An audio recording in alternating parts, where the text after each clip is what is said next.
y'all, and welcome back to another episode of Mouse Ears and Magical Chats. I'm Mary Beth. I'm here with Jess. Hey. I'm Jess.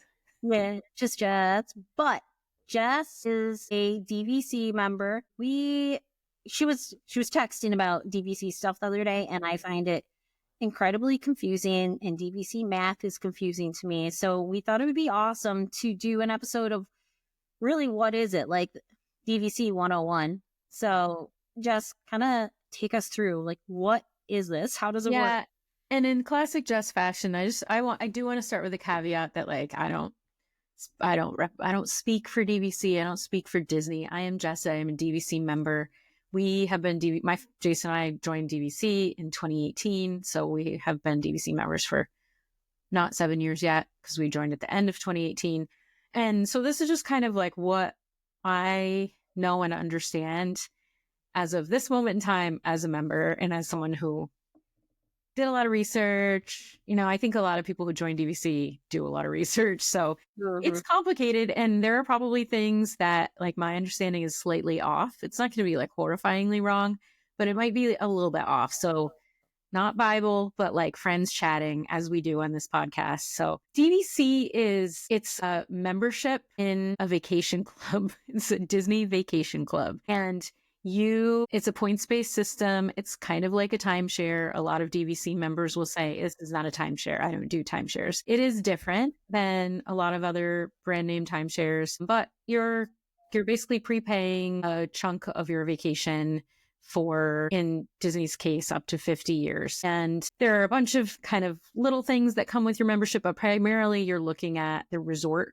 part of your Disney vacation and guaranteeing that you're going to be going back to Disney again pretty much every year for 50 years-ish, right? So Disney talks about this. They say it's a way you can return to the magic year after year and enjoy an affordable way to take future Disney vacations. And they say members lock in decades of future Disney vacations at today's purchase price. And when they talk about that, they're not talking about park tickets. They're not talking about dining. They're not talking about, obviously, airfare. It's just talking about your resort stay, your resort portion of your Disney stay. And all of the DVC resorts are considered deluxe resorts. So they're the highest tier in terms of amenities and the size of the rooms. And DVC rooms are unique from the hotel side rooms, even when they're co-located. So like at a beach club, if you're on the DVC side, you have some different room configurations and things that come with those. So yeah, so being a DVC member, you're basically saying, I come to Disney often. I want to keep coming back to Disney. I like staying at deluxe resorts. And this makes sense for us to kind of make an ownership commitment. It is a deeded real estate ownership product, and it's not cheap. So where should we go from there? It is a commitment. Like, it's not, there's we could talk a lot about, like, who is DVC for, like, who is it good for and who is it not great for. And if you don't like commitment and you don't like planning kind of far ahead and you don't really care about staying at a deluxe resort, probably DVC is not for you. But if you're okay with those things and you do like staying at a deluxe resort, DVC can be great. I love that. So you were saying, like, up to 50 years, are there different, like, contract lengths that you can enter into? Yeah, so basically it's the contracts. One of the things that makes DVC different from how other timeshares operate is there is an end date, and Disney does 50 years from when the resort opened and started, selling ownership stakes for DVC members. So the translation there is, like, for us, we joined DVC, we own at Copper Creek at the Wilderness Lodge, in the main building at Wilderness Lodge. And that one opened in 2018, bought our membership then. And so our contract is through 2068. And some of the other resorts expire, a whole slew of them expire in 2042. And then it's sort of like there are different years based on the resort. And then it's gone. But it's yours to use through then if you keep your contract. If you are done with using your contract before the expiration, you can sell it and have the deed.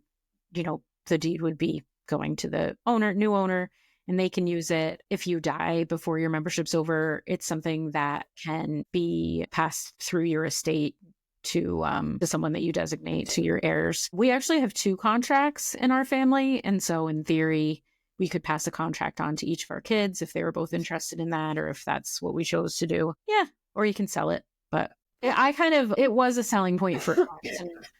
And we can talk about our family and all the ways we think about it and what we like about it. But we like that there's an end date. I'll be really old in 2028. I'll be like actually old. And I will probably be done with it. And if I still want to go to Disney, then bless my heart, cash stays will be fine. It certainly like gives us a whole lot of time to use it, and also will expire on its own. And so if we are still holding it when it expires, no one will have to deal with that after we're gone from this earth. It will end on its own in 2068. Okay. So to do this, do you pay all up front, or is this yearly you pay? Yeah. So one of the big differences about DVC is it's a points-based system. Differences from like other timeshares where you have like, this is my week at this unit at this property every year. That's what we have. We have points. DVC is all on points. So you pick a home resort, and we can talk about that, but then you also decide how many points you want to have every year to use, and you pay per point. And so I think what started this conversation with us is that I saw Copper Creek, where we own, is up to $225 a point. And that kind of blew my mind, because when we bought our points, it was $182. Yeah. And for how many, and we bought 110 points at that time. So just your initial purchase price is pretty sizable. And those increases over a few years really add up to quite a lot of money. So I think a lot of DVC members say they wish they had joined sooner. And that this pricing change is like one of the reasons why, because once you have it, everybody has a contract through that same expiration date. So for people who are buying now at Copper Creek and they're paying that direct from Disney price of $225 a point, they're paying $70+ more than what we paid. And we've had 6 more years of using our contract already. Mm-hmm. So we paid less and have gotten more. Now we've been paying our dues, our yearly maintenance costs, and that's the other part of what a membership, the cost of membership is. So you pay for your points, and then and you can finance that. Disney has financing. There are some private companies that'll do financing, and like often people will do like through their own credit union or something. But if you can pay cash, obviously that's going to be the least expensive way to do it, because then you're not paying any financing charges. But you pay for your points, and then on an annual basis, you get a bill at the end of the year that's due by the end of January or ish the following year, that are your maintenance fees. And that's also based on the number of points that you own, and it's a dollar amount per point. So generally it's like $8 to $12 a point. 12 is really on the high end. I think most of the Walt Disney World resorts are in that $8 or $9 and change range. And then you would multiply that per point cost by the number of points you have, and they send you a bill, and that's what you pay annually. And that money is used to upkeep of the resort. At Animal Kingdom Lodge, you're paying to take care of the savannas and the animals that live there, to feed them, to vet them. You have some portion of those costs. DVC members aren't paying that in full on their own, but you have a share of that you're contributing toward the upkeep. When they do refurbishments, or they're refreshing like the soft goods, the linens and things, that comes out of the dues that we pay annually. There's, our share of housekeeping. So there's just some stuff. Like if you own a vacation home somewhere, there are upkeep costs. And that's really kind of how I think about what dues are, and a little bit of property taxes. And so it's something to think about too. Like you might have gotten, the proverbial like fabulously rich aunt who didn't have any heirs, and they found you and they're passing on a bunch of money to you, and you say, great, this is my chance. I'm going to buy a really big DVC contract. That's all well and good. But then annually you are getting a bill, based on how many points you have. So you have to think about the carrying costs there for what that is. And the way we manage it, like I monthly have DVC dues as a budget line. Our contracts are paid in full for the points, but we still have this annual bill. So then monthly, I know, roughly what we need to put aside every month. And then when I get that bill, I try to pay it off with gift cards that I buy throughout the year with that But so that's the cost. And then the points. So there are ways to look at it, like how many points can I afford, but also how many points would I want, even if budget's not a thing or very much is a thing. Like you have to see if it makes sense, where your budget hits in terms of how many points you'd end up buying. What does that get you? Right. At Disney uses point charts that tell you how much basically it costs to stay in a certain room at a certain resort at a certain time of year. And there are high seasons and low seasons and middle seasons depending on demand. And so, yeah, there's no one answer, right? So you literally are pulling up a chart to see how many points would I need to stay in a studio, like a resort view studio at Boardwalk on April, blah, blah, blah. And then you figure out how many you would need. And when you're first looking at buying, you should always buy a little more than what that chart tells you because they adjust the points. They can adjust the points every year. The total number of points at a resort cannot go up. There are only so many points, but they can redistribute them across the seasons and room types. So you should just have a little wiggle room, even if you knew I want to stay in a studio at Copper Creek every year the same week of December. So I need 110 points.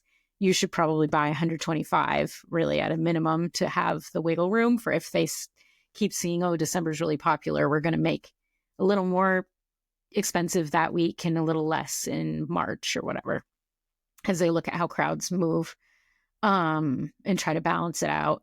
Yeah. And so DVC, the whole idea is that you have a vacation home at Disney and you feel, you're supposed to feel more like you're at your vacation home, your villa, and they refer to them as villas, versus a hotel room. And this was one of the big draws for us was having a little like more homey accommodation. So there are studios that are the closest to a hotel room kind of setup, but DVC studio has a true mini fridge, not the beverage cooler, a real mini fridge, a toaster. You have access to the laundry room. You don't have to pay to do laundry while you're there on your stay. Excuse me. And then there are 1-bedrooms, 2-bedroom units, and 3-bedroom grand villas, and then some fun, unique other configurations like those bungalows at the Poly or the cabins at Copper Creek. Treehouse villas at Saratoga Springs have 3 bedrooms, but they're not quite a grand villa.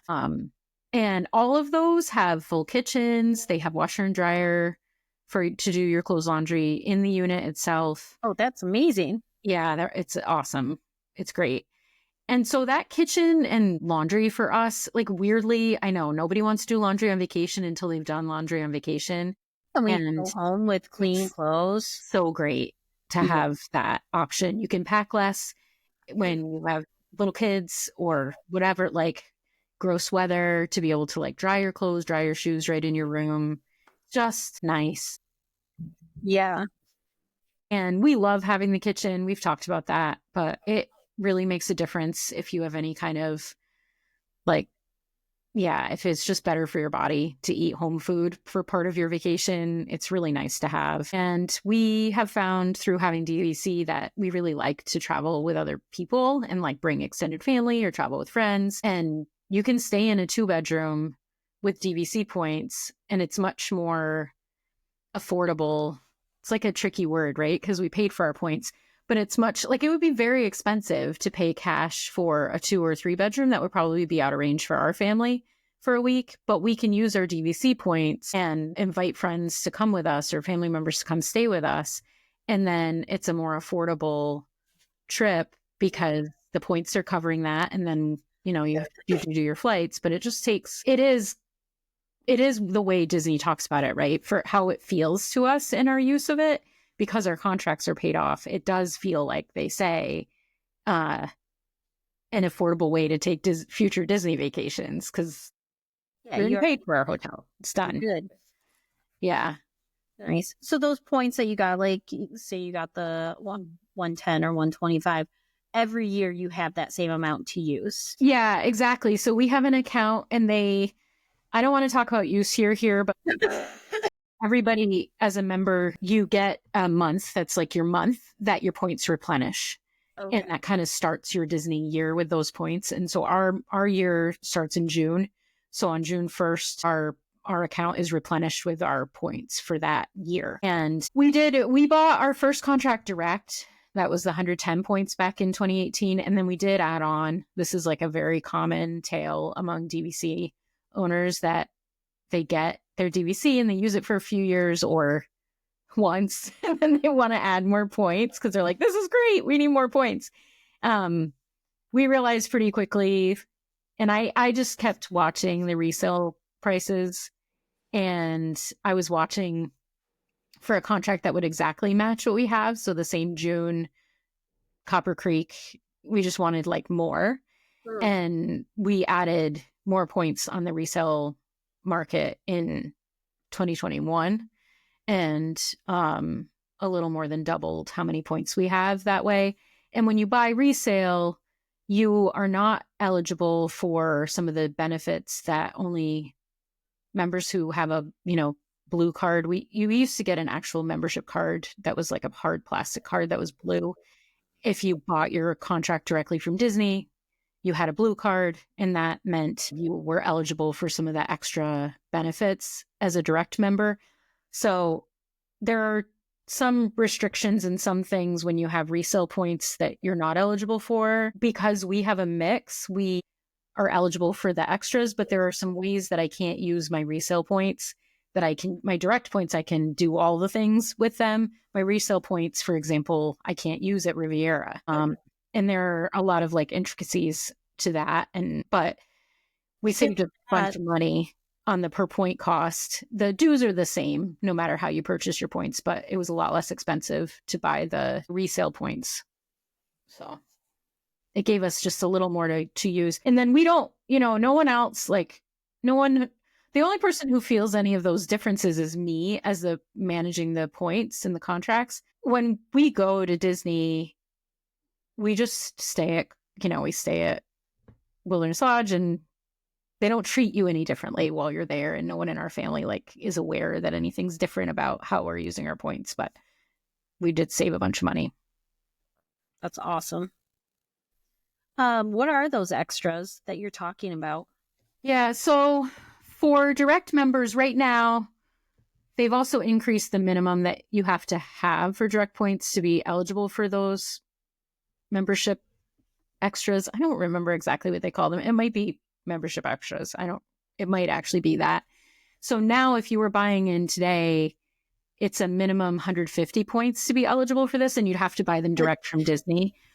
At the time we bought our 110 points, the minimum was like 50 points. Oh, wow. That's and so we do get the membership extras. And so that includes stuff like using the lounges.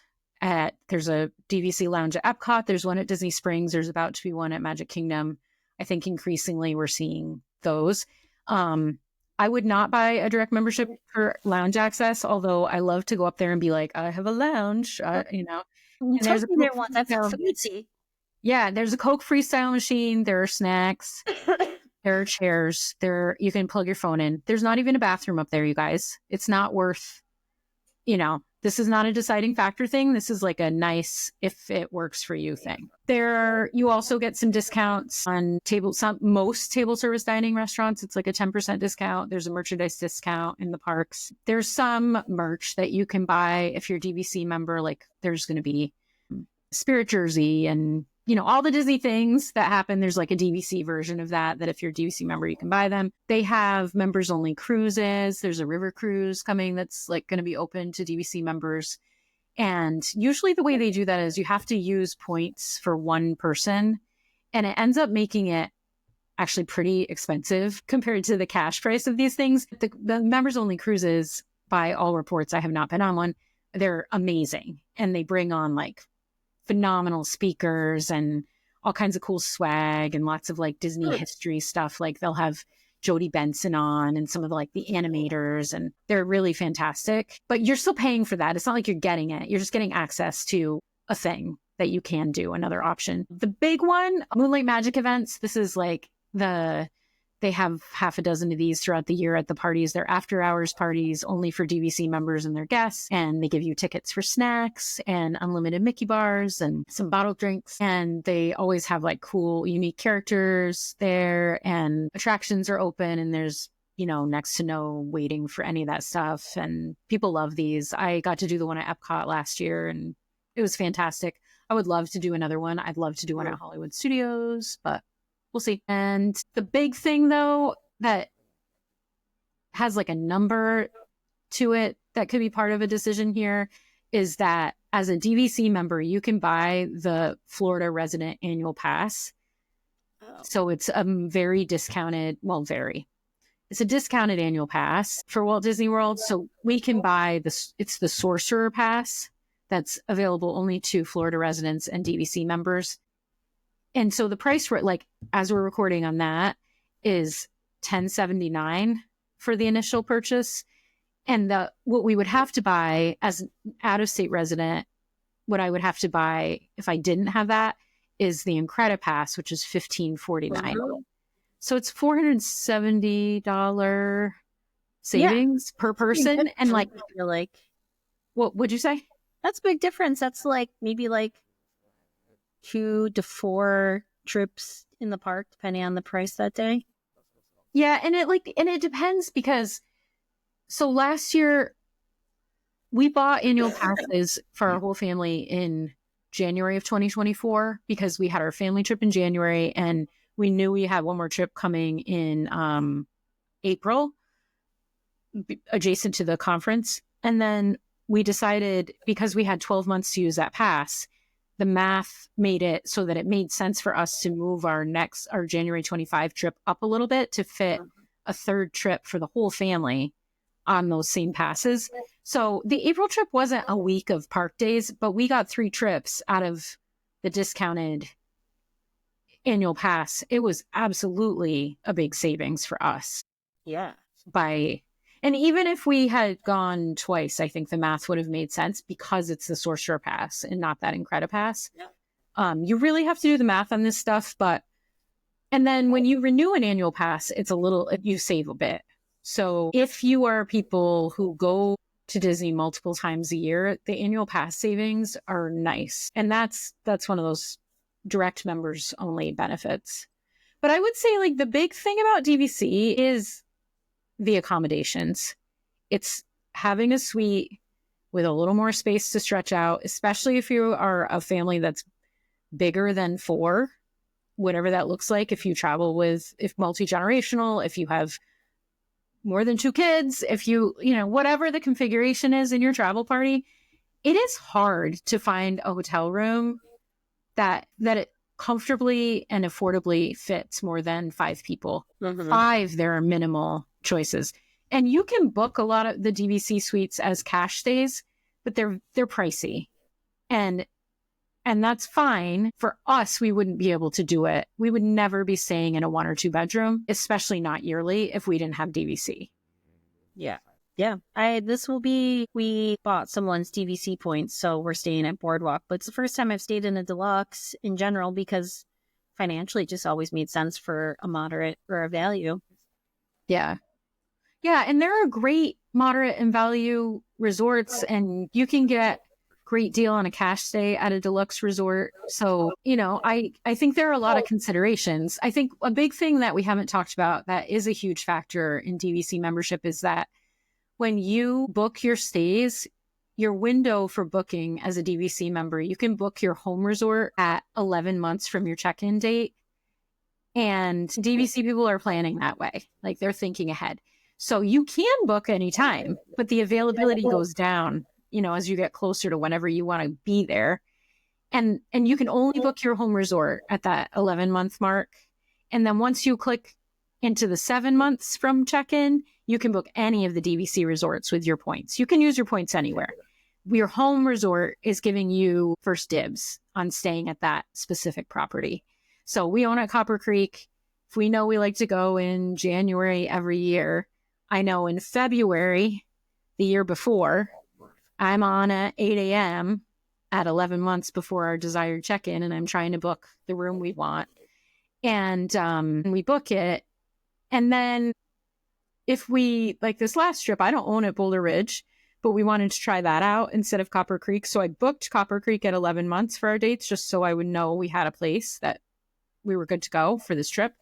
But then at 7 months, I went on and I modified that reservation to Boulder Ridge. And I actually had to put in a wait list request because I think at the time the room wasn't fully available for the full number of nights we wanted. And so you can tell the system, like in your account, you waitlist it. And if it becomes available because somebody else drops it or whatever, they'll automatically book you into it. If you've been waitlisted and you're the number on the list, you're up.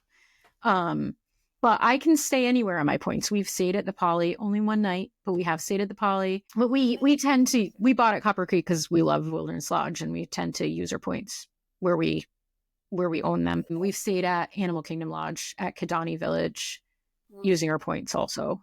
So, and I've stayed at a bunch of the other ones, but not with our membership. We've stayed with friends or stayed on cash stays, but it's nice. You have a lot of options and you can use your points. There are people I know who have points, their home resort, and they don't intend to stay at that resort all the time. They want to use their points all over. Right.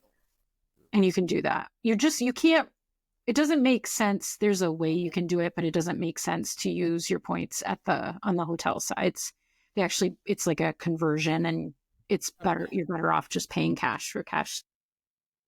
If you want to book a room and you didn't have enough points for that room, what can you do? So if I knew ahead of time, I could bank points. There's a way you can combine up to 3 years of points. So if my points, like if I wanted to go book, you and I decide we want to go in May and I don't have enough points for my 2025 points, I can borrow 2026 points into 2025. And then just when 2026 rolls around, that deposit into my account in June of 26 is going to be reduced because I've already used them. And similarly, if I don't use my points for this year and I want to save them for next year, I can bank them. And in theory, you could bank and borrow and use a current year and have 3 have 3 years of points. Now, then you would be sad because you would have no points for those other years. You'd use them all, but it maybe not happen, or maybe it was worth it. There are also a very minimal amount of one-time use points you can buy from Disney. You can call them and say, I need 3 more points to get to my big number I need. I just need 3 points, and you can buy them. There's a limited amount of that can happen. So it usually comes together, but it's cleanest if you can just use within your own contracts. And a lot of people will map out kind of their vision for what their stays will be for a few years so that they can see how their points will come together and, what type of room they'll be able to stay. They budget, People budget it out. We don't get too fancy with ours because especially just my husband likes to stay at Copper Creek, but I do want to say we had a point stay in January of this year and I was able to book a bounce back. That's not what they really call it, but the bounce back discount for a cash stay. You can do that. You can book a bounce back off a DVC point stay. You're booking a cash resort. You're not booking the DVC as your future thing, but we have an upcoming trip and we want to stay at the same resort as our family members who have a cash stay already booked. And so I was able to use that bounce back thing, even though I had been staying on DVC points. And it's the same deal where you have to book it within 7 days of checkout, but you're able to do that. The systems are different, the cash hotel side and the DVC side, but they're very co-located and they have ways that they play nicely together. Right. Yeah, that's awesome. I actually feel like I understand DVC now. Because before we started, I absolutely did not. When we were texting and you were talking about points, then I was like, yeah. And there's so much, there's all these little things, right? But you get to do the extended evening hours when they have them at Epcot and Magic Kingdom because you're staying at a deluxe resort. All your DVC properties are deluxe resort. You can go to the DVC lounge that's at Bay Lake Tower if you're staying on points.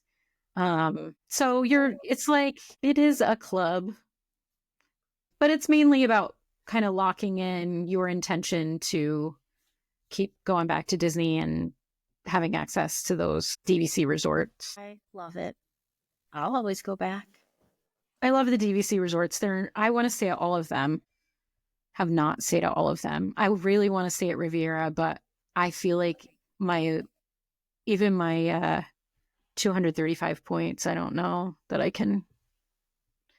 Because Riviera is really new and fancy pants and beautiful, the points costs for rooms is much higher than my Copper Creek, which tracks. When they did Copper Creek, even though it's kind of new, it matches the points chart of the Boulder Ridge Villas chart that existed. That was one of the first ones. So the points are lower than some of the other new ones. Like if you look at the timing of when they opened, Copper Creek should be more comparable to Riviera. Copper Creek was the one that opened before Riviera, and the points are much lower. Like if you want to stay in a 1-bedroom, you can get more nights at Copper Creek because it just takes fewer points than at Riviera. It takes a lot more points to stay in a 1-bedroom. But there is something within the DVC portfolio. There is like a theme and a location and a style for everybody. It's fun to kind of check out the different ones. And the nice part about DVC is that points thing where you can use your points different places. There are some rules about resale we don't have to talk about here, but my direct points that I bought from Disney, I can use at any DVC resort that exists now or they build in the future. So that's cool because you're not just locked into like the same resort the same week of every year. Yeah. The points are nice. No, this is great. And as she was saying, this is kind of like an overview of DVC. There's so much more to it. So if you guys have questions and you want DVC 201, just leave some comments down below and we can start to put that together. We might need to bring in an expert. I think we've hit I know a little 201, but you were downplaying yourself earlier. That she is the queen of research. I love to research. Yeah. In the next episode, we can talk about the DVC free cycle. Well, we've talked about it a little bit, right? The free stuff. There are the DVC Facebook groups, the closed groups where people like say, I'm checking out and I've got a box fan and a dozen eggs. Who wants them? And like people who are checking in will come get your unused eggs. Now those are the hot commodity, but yes, they are. It's another part of the Disney, bubble of interacting with other people who also like to go to Disney all the time. And it's just a fun. Yeah. So that's what DVC is all about. Amazing. But I don't have tickets for 50 years. I wish I did. There's going to come a day where I'm just hanging out at the resorts and just like. That's not bad either. Yeah. The resorts are like a destination within themselves. I would be completely okay just like going to resorts my entire trip. I obviously love the parks too, but resort only stay. It's definitely got its merits. So yeah. Well, leave if you are 201 and you heard me say something that was a little bit off, but not wildly incorrect, please let us know in the comments, or if you have other questions, or if you're a DVC member and you want to tell us what you like best about it. Leave that here and give us a thumbs up on YouTube. Like and subscribe. We appreciate it. When you interact, it helps it reach more people. So we like that. We want to have more Disney friends hanging out with us here every week. And we hope you'll come back next week too. So we will see you then. Bye. Bye.